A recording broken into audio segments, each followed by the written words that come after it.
Hola, buenas tardes. Soy Carlos y hoy vamos a ver un nuevo tutorial referente al análisis del balance de situación. En el último vídeo estuvimos estudiando las masas patrimoniales en un balance y en función de la representación gráfica podíamos analizar ya de forma muy intuitiva cuál era la situación financiera de una empresa.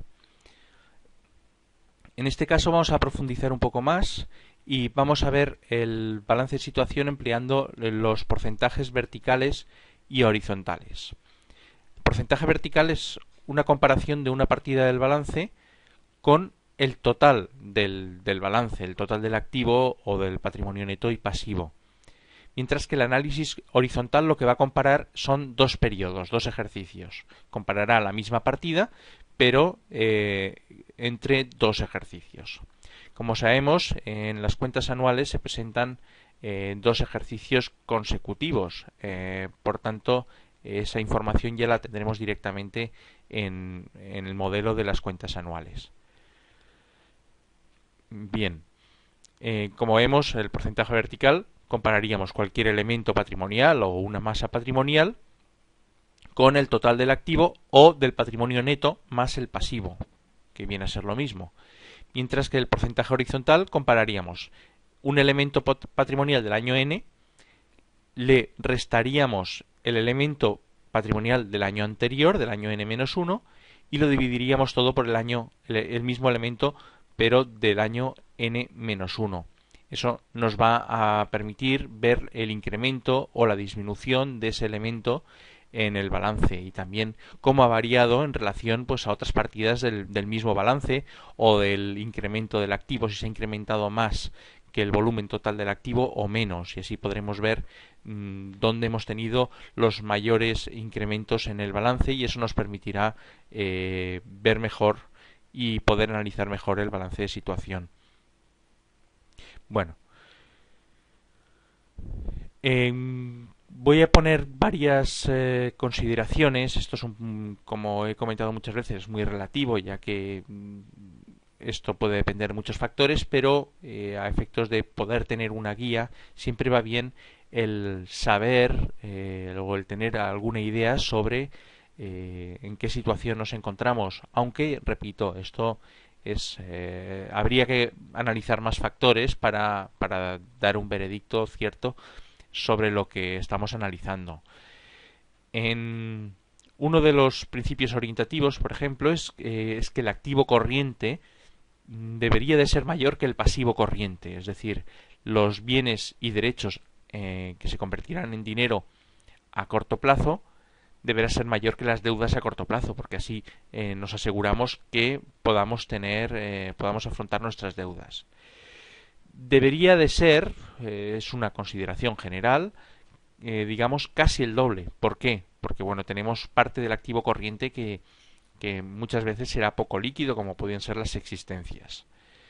Entonces, si el activo corriente es casi el doble, podemos decir que la empresa no tiene problemas de insolvencia, es decir, podrá hacer frente a sus pagos a corto plazo.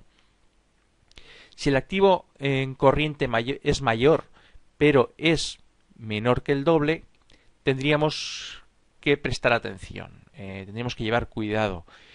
No quiere decir que esta empresa no pueda afrontar los pagos. Tendríamos que ver también, por ejemplo, cuál es el plazo de cobro y cuál es el plazo de pago, o también cuál es la proporción de existencias dentro del activo corriente.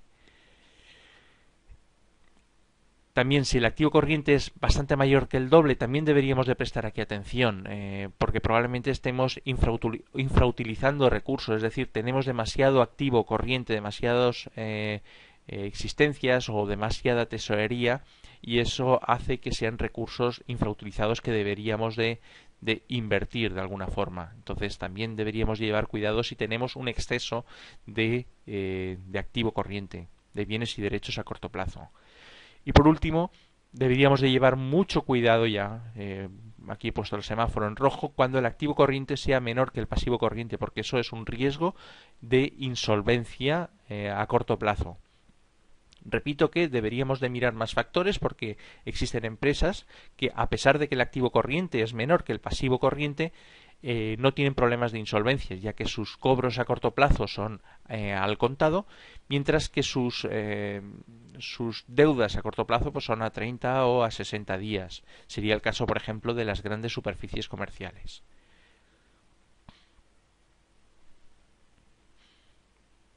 Bien, otro principio orientativo es, en lugar de comparar todo el activo corriente, solo compararemos las dos partidas más líquidas, que sería el realizable, que serían los derechos a corto plazo, y el disponible, que sería el dinero en efectivo.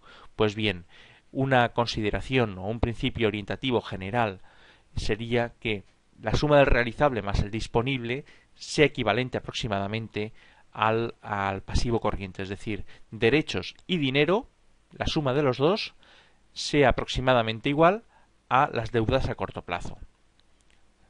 Pensemos que aquí del activo corriente hemos quitado las existencias, que es el factor menos líquido de los tres, ya que las existencias tienen que venderse.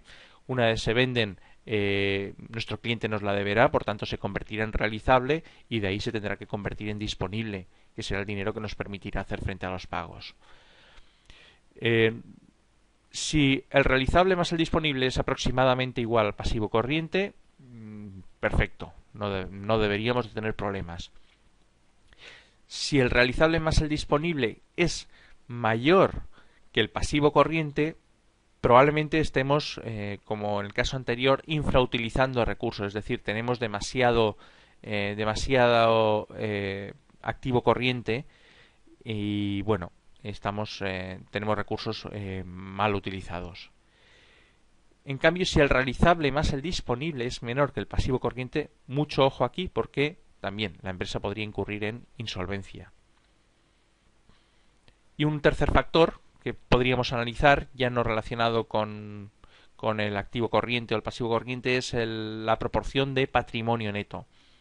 Una empresa debe estar suficientemente capitalizada, pero tampoco en exceso, ya que, bueno, si está en exceso, demasiado capitalizada, es decir, demasiados recursos propios, la rentabilidad de esos recursos serán menores. Por tanto, un equilibrio que podemos considerar adecuado podría ser que el patrimonio neto lo conforme el 40 o el 50% del total del patrimonio neto y pasivo, es decir, del activo. Si el patrimonio neto está entre el 40 y 50%, podremos considerar que la empresa está bien capitalizada. Si es superior, cuidado, porque estamos infrautilizando nuestros propios recursos y la rentabilidad que obtendremos por la inversión que hemos realizado en la empresa será demasiado, quizás no será muy grande. En cambio, si el patrimonio neto es inferior al 40% del total del patrimonio neto y pasivo, aquí sí que deberíamos de llevar cuidado porque quizás la empresa está excesivamente endeudada y podría tener problemas también financieros. Entonces, lo ideal es que entre un 40 o un 50% del total del patrimonio neto y pasivo, o sea, forme parte, sea patrimonio neto. Bueno, basándonos en el ejemplo que vimos en el tema anterior,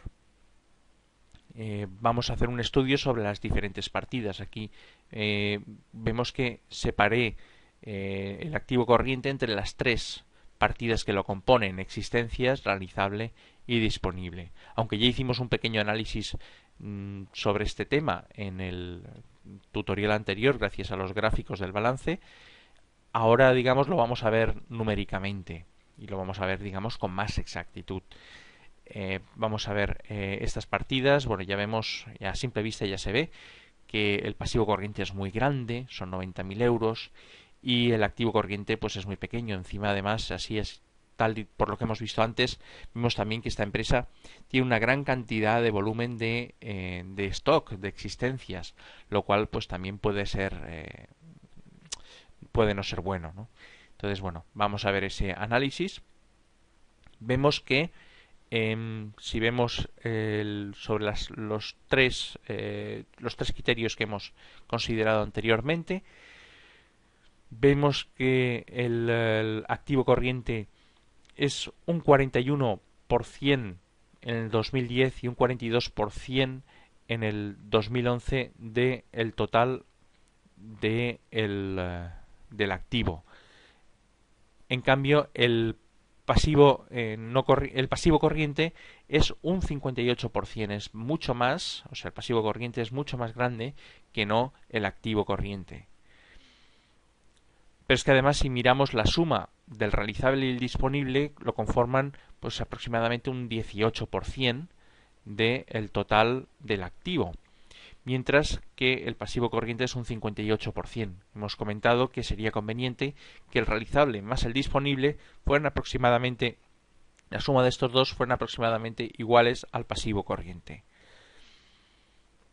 Vemos que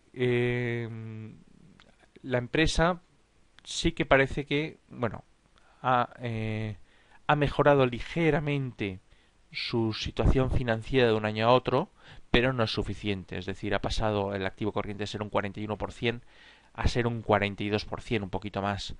Y el pasivo corriente se ha reducido en un 2%. Pero de todas formas, en el 2011 siguen siendo una situación financieramente inestable, ¿no? Parece ser que no, que tenga problemas de liquidez. Em, Luego, referente al patrimonio neto, hemos comentado que el patrimonio neto debería de ser entre un 40 y un 50% y ni en el 2010 ni en el 2011 llega al 40%. Si bien también vemos que ha mejorado bastante de un año a otro, ha pasado de un 28% a un 31%, es decir, se ha incrementado el patrimonio neto en un 13% de un año a otro, mientras que el total del patrimonio neto y pasivo solamente se ha incrementado en un 1,95%. Es decir, esta empresa financieramente parece ser que ha mejorado de un año al siguiente, pero sigue teniendo ciertos problemas de estabilidad financiera, el balance y las deudas también. Es una empresa muy endeudada, con muchas deudas a corto plazo y en cambio poco activo corriente. Es decir, es una empresa que probablemente tenga problemas financieros.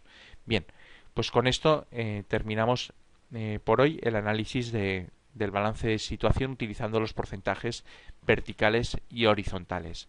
Es un análisis muy útil y muy sencillo de realizar, ya que simplemente son sumas, restas y divisiones, y la utilidad es muy grande, ya que también de una forma muy rápida y muy gráfica, muy sencilla, podemos ver enseguida la situación financiera de una empresa.